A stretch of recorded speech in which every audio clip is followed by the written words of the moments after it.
Okay guys, so this is going to be a quick review on using watercolor and the basics of color mixing. All of this you're going to need to move on to the next worksheet. So this is the first worksheet you should complete. Now you got this with your watercolor kit. If you can't find yours or if you don't know where it is, I have linked this on Canvas so you can print a new one or hurry and just draw a new one, make it match as much as you can. So the supplies you need are your watercolor, so your name should be on here. Now I just have a single set. Some of you will have the double set. Some also have a single, just because that's how many I had. And then you need water, and then you also need some paper towels. So for this worksheet, it really doesn't matter if you use your larger brush or smaller brush. If you have your own brushes at home, I suggest using them because these aren't the greatest, but they're the ones that I was able to check out to you guys. So now I'm going to get started on showing you kind of reviewing how to use watercolors. Okay, so we're going to first start off with the secondary colors. So first thing you should do to all your paints is just put a drop of water inside all of them. You will, at least one of each color, but you will use the black and white as well. So what this is doing is it's starting to activate the color. It makes it stronger. The most common mistakes I see with using watercolors and color mixing is that students get their colors way too light. They don't use enough of the actual color. They use too much water. Okay, so this worksheet is all about finding that balance so that in the future and for your project, you're able to do that better, I guess. So starting with red plus blue, we always mix inside our palette. Do not ever mix on the paper for this worksheet, okay? Mix inside the palette. So red plus blue, I've got some water in my brush. I'm going to spin that brush, especially since this is the first time using this today. I'm going to spin this brush inside here for about 15 to 20 seconds. Bring it off to the side to mix. Then I'll just dip my brush in water, wipe it on the paper towel, grab some water again, do the same thing to blue. Now, blue is always going to be the strongest color when mixing, so you don't need quite as much as the red or yellow, depending on what you're making. So you want a good middle ground of purple. Now if it looks too blue, add more red. If it looks too red, add more blue. And then with the brush, you always want to pull the brush. You never want to push it that way because what can happen is the bristles will separate and it just gets messy. So you're always pulling your brush so that the very top of the brush is the last thing to go across your paper. Then you fill that in.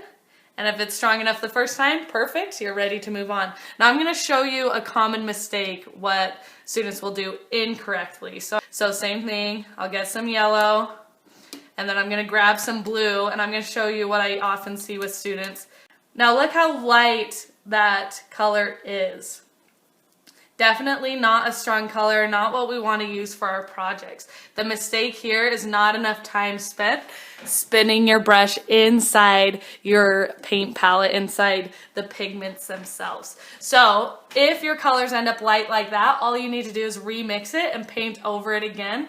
It is best to wait until that's been completely dry, but since this is just a practice worksheet, it's not a huge deal if we move forward and just paint it again. So I'm just going to grab more color this time, less water to mix this green, and then you can see how much stronger that one is. So that is what you want to go for right there. So I'm going to keep going. I'm going to mix that orange and then I'll stop and demonstrate the tertiaries. Okay, so we have our primary colors. Now, sometimes we get lazy and we don't always clean our brush before we get back into the yellow or the red. So if you notice that your pigments over here are starting to get like messed up, all you need to do is just put some plain water on your brush to make sure it's clean. It's only water. Just spin that brush inside that area and then you can see it cleared it out for us. So if your yellow gets muddy like that, that's all you need to do is use a clean brush to clear it out. So now I have my secondary colors still in my palette. I haven't wiped them out yet. Now I could use them for my tertiaries so I don't have to totally start brand new.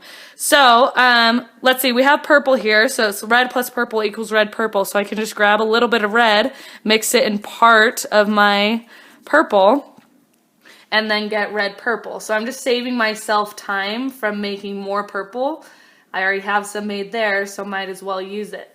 Now, I only used half of it because I needed to do the same with blue purple, okay? So I have the normal purple still there.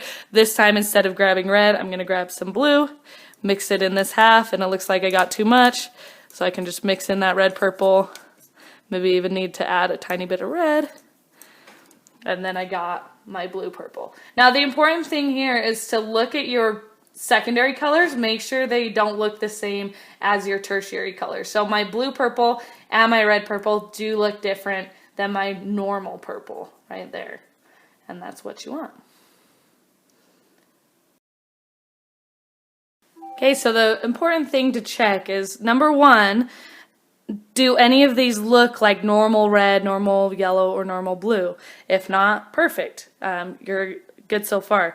The second thing is make sure they all look different. So your normal green, blue plus yellow, should not look the same as the blue green, and same for the rest. Now, moving on to the bottom here, we are mixing complementary colors. So by now, I'm hoping that you know the color wheel. We're not doing a project based on the color wheel because I assume that you all at least know the basics. If you don't, Google it, find a basic color wheel so you'll at least know the order. So complementary colors we know are on opposite sides of the color wheel. So they're going to make our neutral colors or our browns. So all you need to do is paint red here, paint green here, and then mix them together and paint that here to get your neutral color. Make sure you're still doing your color mixing in here first, and then you paint it on your worksheet. Okay, some things I want to point out. First, when you get your neutral color, so it's going to be a brownish or grayish, make sure that it's not too red or too green, or for this one, too blue or too orange. If it is one way or the other, that just means you need to add more of the other color. So you do want it in the middle, so it should be more of a brown color. Now, before we move on to the tints and shades, I did want to review something really quick, something that I see as a problem a lot for Art 1 when they're first learning watercolors, and that's what happens when you don't use enough water. So what usually happens is students get paint that looks like this. So it's almost scratchy looking, it's not flowing very well, you see like sections coming off. So if your painting is starting to look like that, you need to add more water. So just to let you know that. Okay, moving on to the shades and tints. This is when we're going to start using the black and white from your palette. So a shade is when we add black to a hue or a color, and then a tint is when we add white to it. So for maroon, we're going to start with a little red, and again, mixing in my palette. And if you run out of room over here, remember you can always just wipe it out with a paper towel. So I have red plus a little bit of black, and remember black is very powerful, so you don't want to use too much of it. And then once you feel like you've got a good maroon type color, go ahead and paint it there, and then continue on for all your other colors. So you're going to mix black with your primary colors and then white with your primary colors to get some tints and shades. Okay, so that's it. Now, a couple of words of advice. Number one, if you paint one of your colors and you think it's the wrong color or it's too light, let it dry and just paint over it. That's the beauty of watercolors, is they like to layer really well. So you can fix things that way. If you really make a mistake and need to paint something like next to it or off to the side, just do that and write a little note for me to understand that's what you're going for. Your next assignment is going to be the blending practice. So go ahead and go to that Canvas assignment after you've taken a picture of this one and uploaded it. And then you can work on the next worksheet.